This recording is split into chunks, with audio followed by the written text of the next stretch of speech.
ဒါလေးကမင်းသမီးလီလီပါတီမှာဝတ်ဖို့ကျမတို့အထူးချုပ်ထားတဲ့အင်ဂျီလေးပါမင်းသမီးကြိုက်ရဲ့လားနင်တို့ဆိုင်ကအင်ဂျီတွေကတန့်ရောတန့်ရဲ့လားတန့်ပါတယ်ရှင်ကျမတို့ပိုးသေးချာတတ်ထားပါတယ်နင်တို့ဆိုင်ကအင်ဂျီတေချုပ်တဲ့အခါမှာလက်အိတ်တွေပါတေရောဝတ်ရဲ့လားလက်အိတ်တော့မဝတ်ပါဘူးရှင်ဒါပေမဲ့ကျမတို့လက်သေးချာဆေးပြီးမှချုပ်တာပါရှင်အရန်ကောင်းတယ်ကျမကအလားကျရှိလို့တန်ရှင်းမှုကိုဦးစားပေးတယ်လေဒီအင်ဂျီလေးကိုကျမအရန်ကြိုက်တယ်ကျမအိမ်ကိုပို့ပေးနော်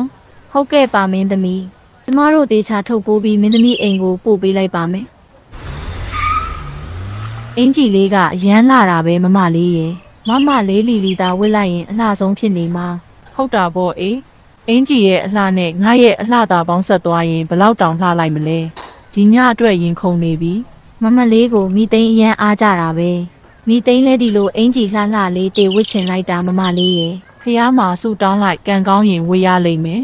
နင်ကအင်ဂျီတွေကိုတော့ထိဖို့မကြိုးစားနဲ့နော်ထိလို့ကတော့နင့်ကိုအလုတ်ထုတ်ပစ်မယ်ငါတငယ်ချင်းမိုက်ကယ်လာမှမလို့ငါသွားတော့မယ်နင်ကြက်ကြက်တတိထားဟုတ်ကဲ့ပါမမလေးလီလီ